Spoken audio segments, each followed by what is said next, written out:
compartilhar com vocês esse momento tão especial, o culto divino. Mensagem de Deus sendo falada, alimentando-nos com o pão da vida, que é as palavras de Cristo Jesus. Um feliz sábado. Muito obrigado por você ver esse lugar, para juntos adorarmos ao nosso Deus, que é digno de louvor e de adoração. A igreja no mundo todo está empenhada, está se dedicando à busca do poder de Deus, o Santo Espírito, para que a boa obra que Deus começou em nosso coração, Ele possa completar, para que realmente possamos subir para as mansões celestiais. O título da mensagem que temos nesta manhã: a oração que move o mundo, ou as orações que fazem diferença na vida nossa e na vida das pessoas, que marca a história do mundo, os registros da nossa história. Há orações que são frutíferas, que estão de acordo com o plano de Deus, com a vontade de Deus em responder-nos. Mas há orações que são infrutíferas e não estão no plano. Os judeus, muitos deles, tinham o costume de orar assim: graças a Deus, porque não nasci mulher, nem escravo, nem samaritano. Interessante, né? Uma oração que não nos autoriza a seguir esse exemplo. Certa vez disse Billy Graham: não é a postura do corpo, mas a atitude do coração que conta quando oramos. Eu gostaria de compartilhar com vocês algumas lições maravilhosas no texto do Êxodo, no capítulo 14. J.B. Branchett escreveu certa vez: os maus hábitos na nossa vida, no início, são como teia de aranha, mas no decorrer do tempo pode tornar-se como cordas, difícil de romper-se. Abram o compêndio de Deus. Êxodo capítulo 14, de 1 a 14, queremos ler.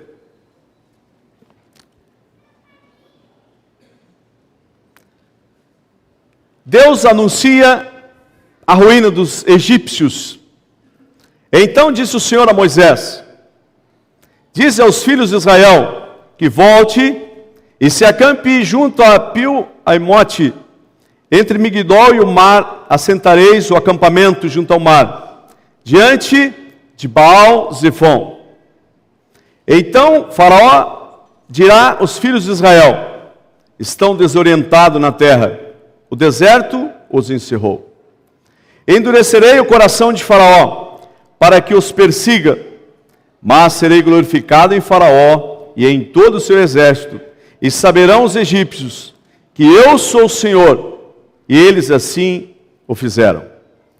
Sendo, pois, anunciado ao rei do Egito que o povo fugia, mudou-se o coração de Faraó e de seus oficiais contra o povo, e disseram: que é isso que fizemos, deixando ir Israel para que não nos sirva? Assim aprontou Faraó o seu carro e tomou consigo o seu povo. Tomou também 600 carros escolhidos e todos os carros do Egito, capitães sobre todos eles. O Senhor endureceu o coração de Faraó, rei do Egito, para que perseguisse os filhos de Israel, que estavam marchando afoitamente. Versículo 9. Perseguiram-nos os egípcios todos os cavalos e carros de Faraó, e os seus cavaleiros, e o seu exército, e os alcançaram, acampados junto ao mar, perto de Pil-Airote, diante de Baal-Zefon. Aproximando-se Faraó, os filhos de Israel levantaram os olhos, e viram os egípcios, que vinham atrás deles. Temeram muito, e clamaram ao Senhor. Disseram a Moisés: Foi por não haver sepulcros no Egito que nos tiraste de lá para que morramos nesse deserto? Por que nos fizeste isto, tirando-nos do Egito? Não é isto que te dissemos no Egito: deixa-nos que sirvamos aos egípcios? Pois melhor nos fará servir aos egípcios do que morrermos no deserto. Versículo 13. Porém Moisés disse ao povo: não temais, estáis quietos, e vede o livramento do Senhor, que hoje vos fará. Aos egípcios que hoje vistes, nunca mais vereis para sempre. O Senhor pelejará por vós, e vós vos calareis. Algumas particularidades do livro de Êxodo. Autor, Moisés.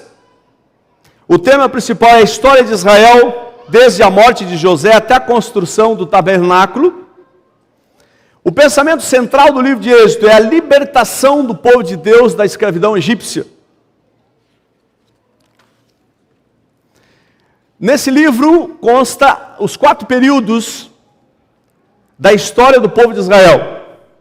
O primeiro período foi os 400 anos de cativeiro, em que o povo, por desobedecer às ordens de Deus, permaneceu servindo aos egípcios. 400 anos. E também os eventos dos primeiros anos de Moisés até o seu casamento. O segundo período fala da libertação, da escravidão, do pecado, dos costumes, das práticas que não estavam de acordo com o plano de Deus. E o terceiro período, disciplina. E o quarto, da legislação e organização e peregrinação de Israel como um tipo da vida cristã. Moisés, o autor desse livro, um tipo de Cristo. O Êxodo, um tipo de abandono da vida de pecados. O Cordeiro da Páscoa, um tipo de Cristo, o Cordeiro de Deus que tira os pecados do mundo. Uma outra particularidade, a perseguição de Israel por parte de Faraó, um tipo das forças do mal que persegue os santos.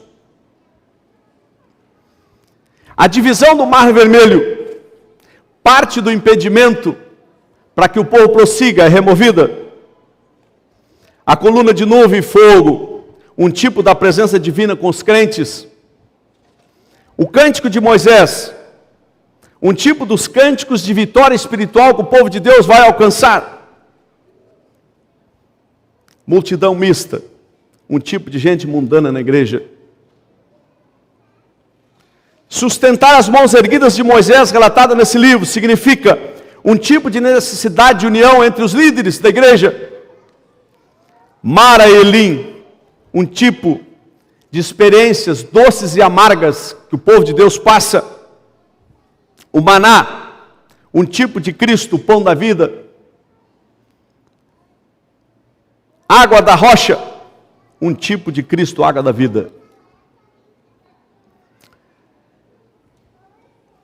Adentramos propriamente no texto que encerra muitas lições maravilhosas para nós nesta manhã. E nós queremos abordar algumas que julgamos ser mais importantes para o tempo que estamos vivendo. Eu gostaria que a igreja se reportasse comigo para a época da escravidão do povo no Egito. 400 anos de escravidão. Mas Deus nunca esquecera do seu povo. Deus tinha advertido o povo de Israel, Deus tem nos advertido também no século 21, de que se nós não cumprirmos o propósito de Deus, se nós não aceitarmos as suas orientações, certamente não prevaleceremos, não seremos vitoriosos, como Deus quer que nós sejamos.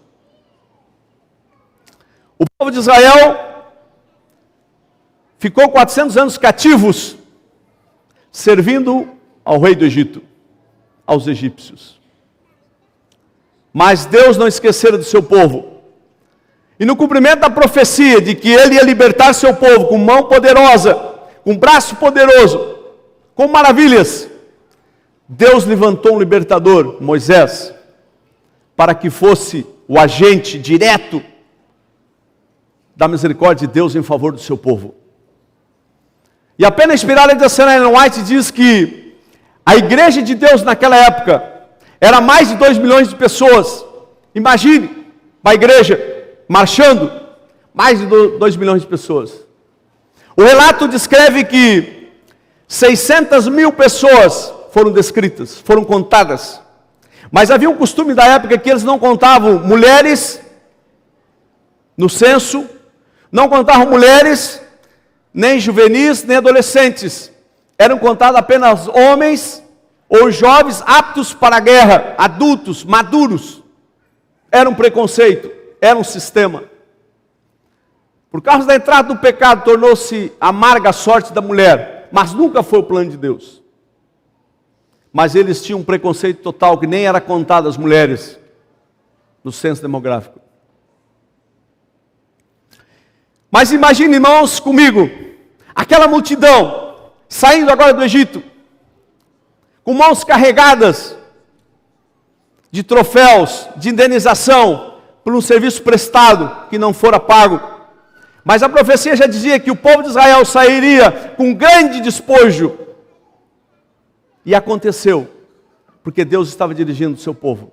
Deus tem poder a nos conduzir ao porto seguro, ao lugar de paz, a um lugar de justiça. E agora aquela multidão de pessoas, partindo para a liberdade, para Canaã terrena, uma terra que manava leite e mel. Deus sempre quer, irmãos e amigos, o que é melhor para nós. Imagine aquela terra, que quando os espias foram para visualizar a terra, para trazer um relato, um cacho de uva, precisou de dois homens maduros, fortes, para poder trazer um cacho de uva. Vale do Esqueol, eles escolheram aquele cacho. Vocês imaginem como era essa terra. Agora Deus dá ordem para Moisés: vocês devem partir. Mas conduziu eles ao Mar Vermelho. Por que Deus fez isso? Por que Deus não conduziu o seu povo direto para Canaã, se esse era o objetivo? E era de conduzi-lo. Apenas inspirada no livro Patriarcas e Profetas. A escritora americana Ellen White, ela descreve: foi por misericórdia que Deus não conduziu o povo diretamente para Canaã. Porque entre os filisteus havia muitas guerras. O povo estava escravizado 400 anos. Estava totalmente fora dos costumes de batalhas, de preparo, com crianças, com animais, com grande despojo, com grande riqueza. Não estavam prontos. Não era o momento para qualquer batalha que pudesse surgir. E para que eles não se desanimassem, para que eles não ficassem chocados, porque Deus não causa pânico, o inimigo de Deus causa, mas Deus não causa. Até quando Ele se dirige para nós, Ele fala numa voz suave, tranquila, nos convidando para irmos a Ele. Deus conduziu o povo, por misericórdia, pelo deserto, em direção ao Mar Vermelho. Vocês prestaram atenção na leitura que fizemos, de uma palavrinha composta que diz Baal-Zephon. Sabe o que significa isso? Essa palavra composta? Baal-Zephon significa uma situação, um local sem saída. Eu explico por quê. O povo se defrontou com uma montanha, uma muralha de pedras, humanamente intransponíveis, para eles passarem. Imagine mais de 2 milhões de pessoas, grandes e pequenos, animais, despojo, riqueza, utensílios. Como passar por uma montanha intransponível? De um outro lado estava um Mar Vermelho, bravo, espumante as suas águas. Como atravessar? E olhando para trás, o povo de Israel olhou, vinha a multidão de carros de Faraó, um dos maiores poderes bélicos da época. E o relato diz que eles escolheram 600 carros de guerra, e todos os carros de Israel, todo o seu exército, vinha atrás do povo de Israel. Por que estou mencionando numa semana de oração especial sobre o derramamento do Espírito Santo? Porque, irmãos, há uma lição maravilhosa nesse texto.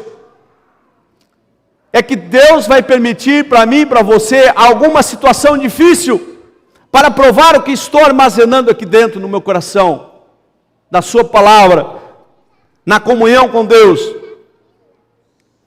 Deus quer e vai permitir situações difíceis, porque Ellen White diz que situações ou aflições, situações difíceis, aflições são obreiras de Deus para mudar o nosso caráter, para transformar a nossa vida. Quando Jesus voltar a essa terra, irmãos, buscar seus filhos preparados, uma coisa Ele não vai fazer, é transformar o nosso caráter. A pena inspirada diz que quando Jesus voltar, Ele apenas vai o fixar para sempre. Por isso que a mensagem de Apocalipse diz: continue o justo a justificar-se, continue o santo na prática da justiça, mas aquele que não permitiu ser transformado pelo poder de Deus, não terá mais chance para ele. Deus permite situações difíceis para quebrar, para romper hábitos de vida pecaminosa. Para vocês terem uma ideia, que há muitos tipos de orações. Há aquela oração simples, como um jovem, que a história registra, que ele foi se distanciando de Deus, que ele escreveu numa parte do seu quarto, na parede, ele colocou ali a oração do Pai Nosso. E ele aproveitava o que a vida oferece, delegava todo o tempo possível para as coisas do seu próprio interesse, e não nas de Deus, que ele chegava em casa e dizia: Senhor, é isso aí. Esse era o comportamento daquele jovem para com Deus. São orações que não são frutíferas, não crescem, não nos aproximam de Deus, não respira a nossa alma, não transforma a nossa vida. Mas a pena inspirada de Êxodo 14 diz o seguinte: o povo contemplando a situação difícil, extrema, uma muralha de pedra intransponível, um mar vermelho agitado, atrás o exército inimigo poderoso. A pena inspirada diz que o povo clamou ao Senhor. Clamar a Deus, irmãos, significa você rasgar o coração, não as vestes, mas o coração. Permitir que Ele se abra, que Ele reconheça a Deus como o autor da nossa salvação, da proteção que necessitamos. E o povo clamou ao Senhor, se desesperou, desejou voltar para trás. Não é assim que acontece às vezes conosco, irmãos, quando há uma situação difícil, um problema sério. Às vezes nós olhamos para trás, desejamos desistir, mas Deus diz para Moisés: diga ao povo que marche. O povo queria desistir. Alguns olharam para trás, alguns desejaram permanecer no Egito sendo escravos. J.B. Branchett escreveu com sabedoria, quando ele diz que os maus hábitos eles iniciam como fios finos, como teias de aranha, mas no decorrer do tempo, ao nos acostumarmos com a vida errada, a nossa consciência vai ficando cauterizada, e ela já não serve mais como árbitro, mas a palavra de Deus ela deve estar sempre na dianteira da nossa vida. E o povo acostumou-se na escravidão, que quando surgiu o primeiro obstáculo, o povo olhou para trás, o povo queria desistir. Mas alguns clamaram de coração, fizeram uma circuncisão no coração, e Deus ouviu, e Deus disse para Moisés: Moisés, diz para o povo marchar, porque hoje os egípcios que se estão vendo, nunca mais vocês vão ver. Eu pelejarei por vós. Deus está dizendo para nós no século 21, irmãos e amigos, a guerra é de Deus, a peleja é dele, e Ele vai vencer, mas Ele conta conosco como instrumentos de salvação para as pessoas, e principalmente para nós. A igreja de Deus só existe com um objetivo, irmãos: a salvação de almas, a nossa salvação. A luz que recebemos de Jesus, ela deve brilhar ao nosso redor. Devemos ser portador de luz, ser bênção para as pessoas que nos rodeiam.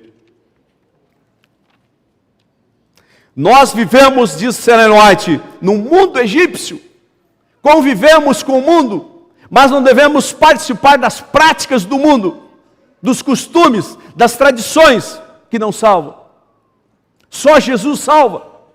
Por isso que estamos vivendo num tempo oportuno da busca do poder de Deus, do seu Santo Espírito. Abrindo um parêntese aqui em relação ao Espírito Santo, Jesus certa vez disse: eu rogarei ao Pai, e Ele vos mandará Paracletos, no grego, significa Consolador. O Espírito de Deus, Ele vai guiar a toda a verdade. Ele vai guiar vocês a toda a verdade. Ellen White parafraseia esse assunto dizendo que nós, ao recebermos as primeiras chuvas, a chuva temporã, nós recebemos através do batismo as primeiras chuvas. Mas só receberemos a chuva serôdia, a maior medida, para encher o grão na espiga, para a ceifa, para a colheita final, aqueles que desenvolveram os frutos da primeira chuva. Ela tem uma frase, irmãos, que eu me deparei com essa frase, fiquei preocupado. Não posso deixar de relatar para vocês que me ouvem nesta manhã. Ela diz o seguinte: que inatividade na igreja, no seio da igreja, é registrado no céu como oposição à obra de Cristo. Nós, como igrejas, como líderes, nós temos que fazer algo na causa de Deus. Inatividade, diz ela, é registrado no céu como oposição à obra. Que Deus nos livre de estarmos em oposição à sua obra. Mas ela fala isso. Cabe a cada um de nós nessa manhã refletirmos, irmãos, o que estamos fazendo na obra de Deus. Estamos apenas ouvindo sermões, tornando-se obesos espirituais, ou estamos fazendo algo para que a obra de Deus avance, remindo o tempo, nos preparando para realmente receber a chuva serôdia, o preparo final, o selamento. A Bíblia registra que o povo de Deus, antes da sua volta, ele será selado, ele será separado como um povo peculiar. E o selamento nada mais é, irmãos, que o Evangelho completado na nossa vida. Uma vida transformada, semelhante à de Jesus. Nós nunca chegaremos a ser igual a Jesus. Porque Ele é Deus, porque Ele é nosso Criador. Ele nunca pecou. Por isso que Ele foi uma oferta perfeita. Mas nós necessitamos ser semelhantes a Jesus. Não esqueçam disso. Necessitamos ser semelhantes a Cristo.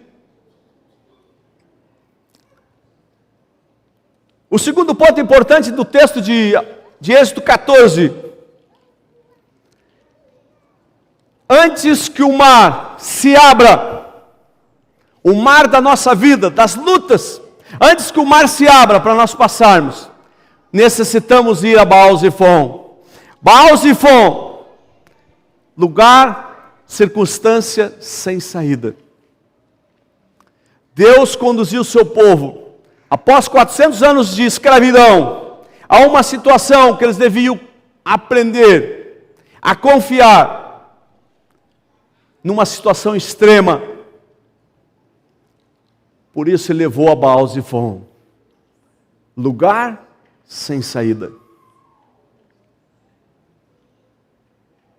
Baal-Zephon, reconhecimento total da dependência de Deus para a nossa salvação e refúgio.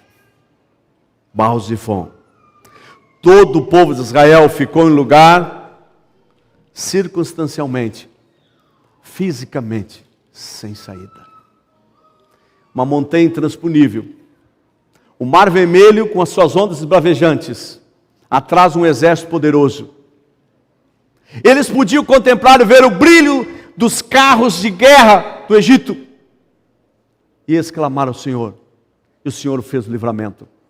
É uma promessa, irmãos, de que a igreja de Deus vai triunfar. Deus vai pelejar por nós. E só venceremos porque Ele venceu. Essa é a nossa vitória. Essa é a nossa garantia. Mas não esqueçamos que o milagre tem dois aspectos interessantes. A pena inspirada registra que o milagre vai acontecer. O mar vai se abrir. Se colocarmos o pé na água. O povo clamou. O povo pressionou Moisés. E Moisés disse: Senhor, o povo está clamando. O povo está desesperado. E Deus diz para Moisés: por que clamas a mim? Estende teu cajado. Diz para o povo marchar. E o povo colocou o pé na água. E o mar se abriu. Dois aspectos interessantes no milagre, irmãos, da transformação da vida.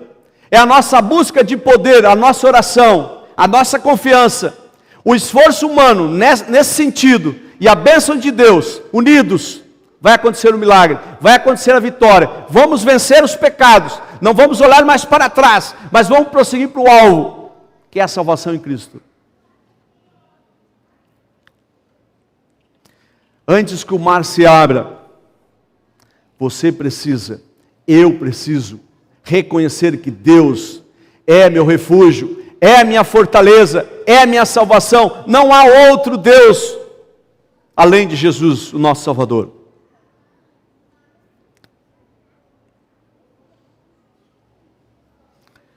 Uma outra lição maravilhosa que quero compartilhar com vocês nesta manhã. O mar se abre e se fecha pela ordem de Deus. É assim que funcionam as coisas.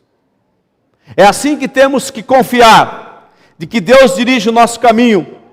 Ellen White diz que não temos nada a temer quanto ao futuro, a menos que esqueçamos como Deus dirigiu o seu povo no passado, como Deus dirigiu essa igreja, como Ele está dirigindo.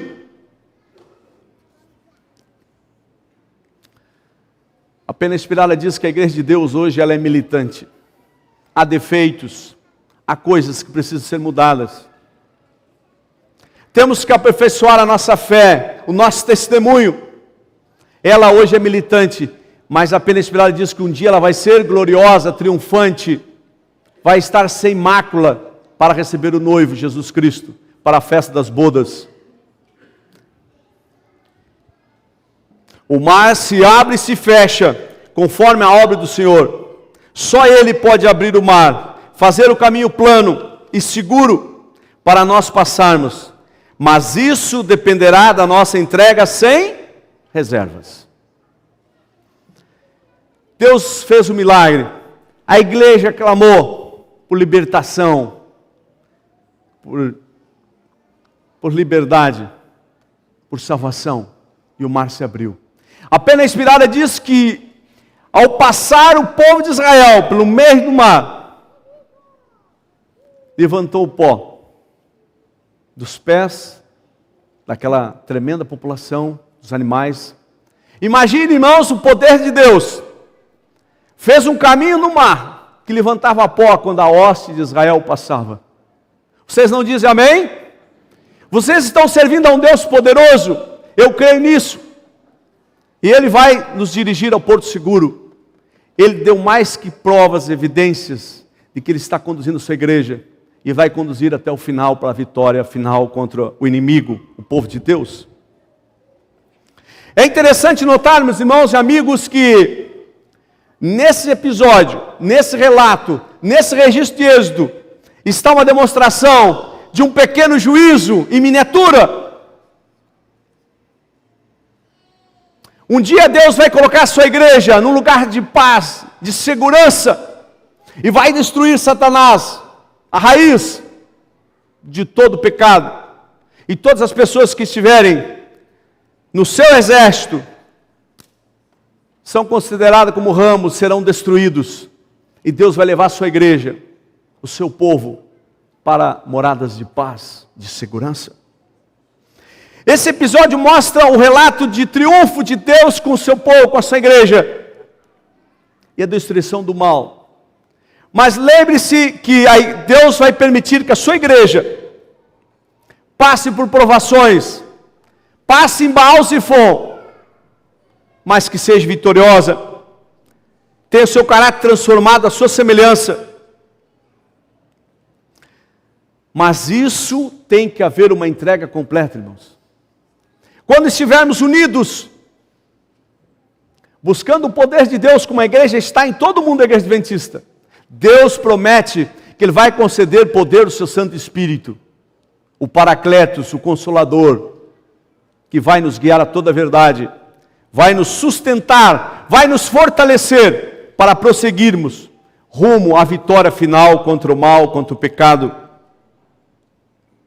Tem que haver uma entrega completa, diz a Ellen White, de nossa vida. Isso se chama santificação, é um processo de uma vida toda. Necessitamos, como igreja de Deus, buscarmos o poder de Deus constantemente em nossas vidas.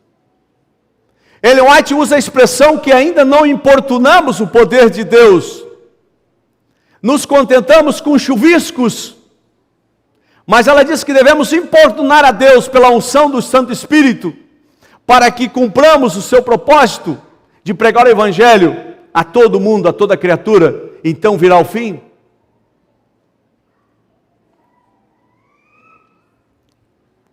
Mas tem que haver uma entrega completa. A inatividade deve banir-se de nossa vida, de nossos costumes, mas trabalhar na obra de Deus. Porque Deus distribuiu os dons para todos. Todos recebem a oportunidade de trabalhar no ministério. Uma outra lição maravilhosa que compartilho com vocês nesta manhã desse texto.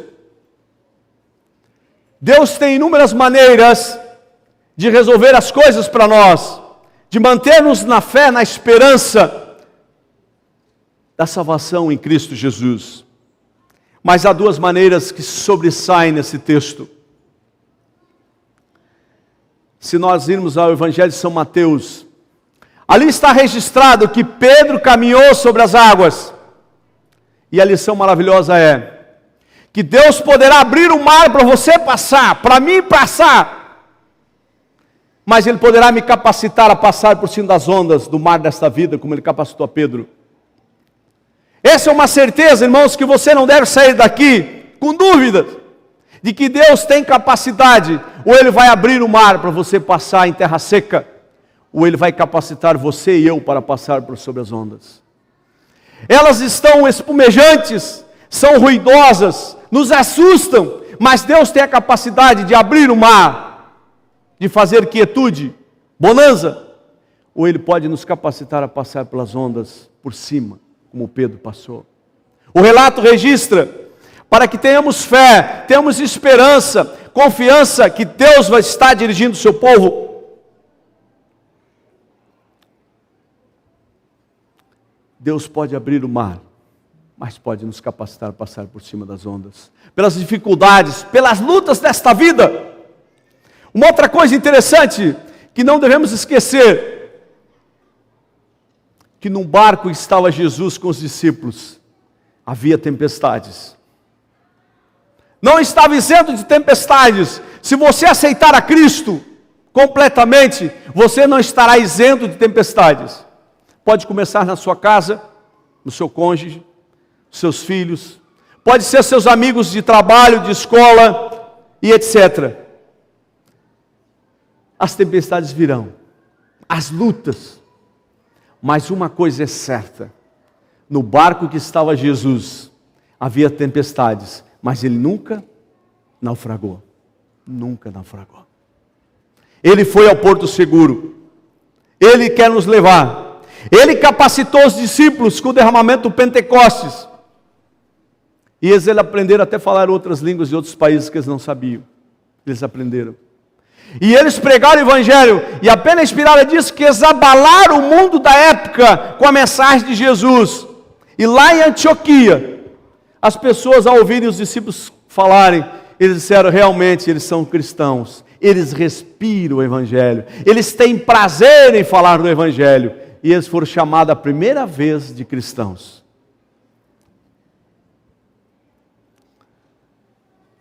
Está você hoje passando por alguma dificuldade?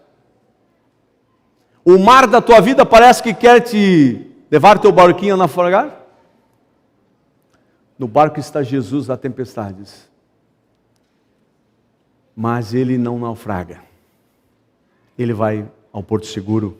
Ele vai para a vitória.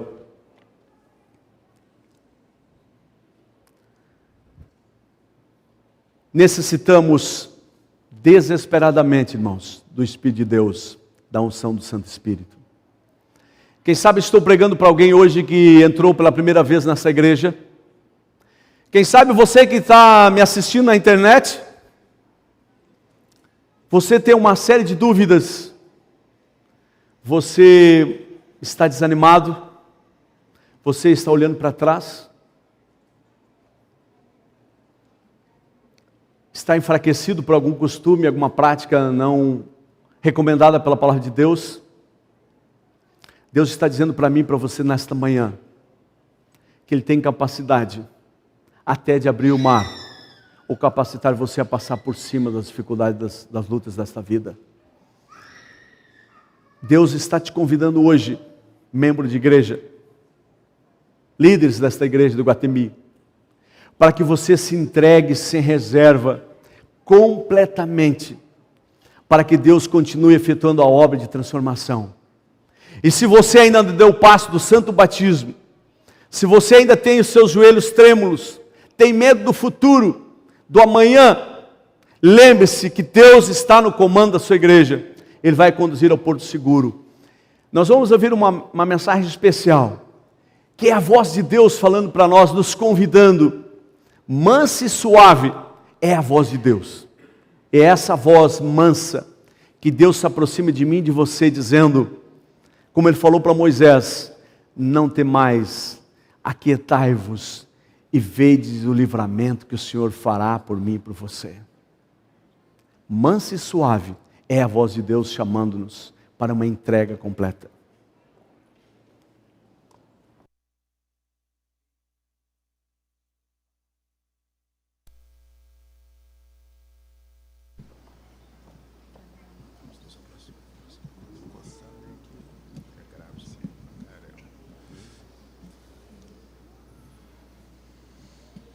Manso e suave, Jesus está chamando, chama por ti e por mim.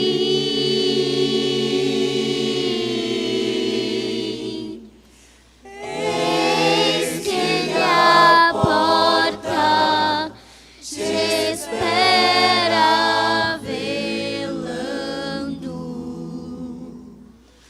Vela por ti e por mim. Vem já, vem já, vem já.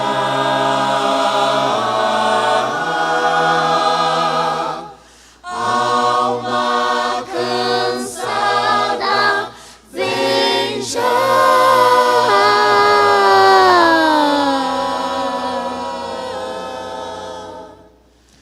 Manso e suave, Jesus está chamando. Chama, ó vem, pecador.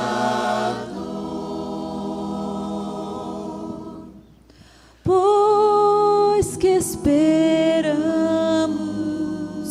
Jesus convidando,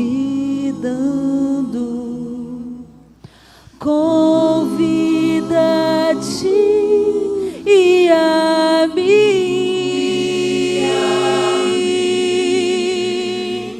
Oh, não desprezes que está dando. Sim, dando a ti, dando a mim. Vem já, vem já, vem já.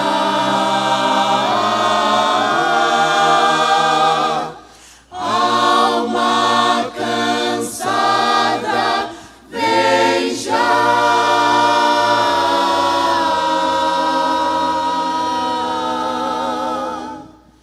Manso e suave,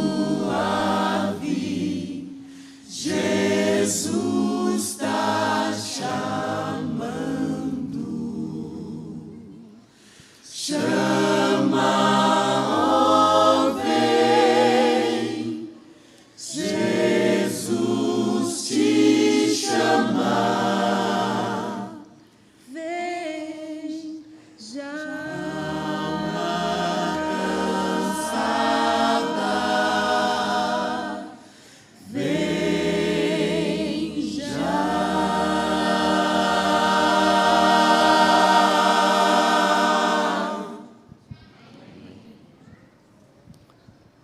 Levantamos para uma oração. Santo Deus, eterno Pai, aqui estão parte da tua igreja, a igreja de Iguatemi, fazendo parte da igreja mundial que o Senhor tem nessa terra. Nós somos gratos pelo privilégio, pelo tempo que o Senhor está concedendo a cada um de nós de nos prepararmos, pela maravilha da tua palavra, pelos relatos do teu braço poderoso em conduzir esta igreja, que possamos confiar plenamente na tua misericórdia, na tua graça, e fazermos dessa oportunidade uma necessidade de trabalhar na tua obra e buscar teu Santo Espírito. Derrama o teu Santo Espírito sobre a tua igreja, como bálsamo de Gileade, como aguaceiro de chuva que rega a terra, que o Senhor possa regar o nosso coração e ele possa produzir frutos dignos para a vida eterna. Transforme a nossa vida, coloque em nós, Senhor, um sentimento de necessidade de te buscar, porque sem ti nada somos. Aquele que tem o Filho tem a vida, aquele que não tem o Filho de Deus não tem a vida. Essa é a declaração inequívoca da tua palavra. Aumenta a nossa fé, a nossa esperança e nos conduza para a vitória. Seja o hóspede especial de nosso coração. Aquela boa obra que o Senhor começou em cada coração aqui presente, que o Senhor possa completá-la até o dia do juízo, até o dia da vitória. Aumenta o desejo de nos preparar, de sermos luzes para as pessoas que nos rodeiam. Perdoa naquilo que necessitamos ser perdoados. Nos capacite a avançar naquilo que necessitamos de sabedoria, de empenho e de amor. E um dia, nenhum de nós venha faltar no grande dia da tua volta. Fica conosco, nos dê a tua paz, a certeza da tua companhia. Em nome de Jesus oramos. Amém.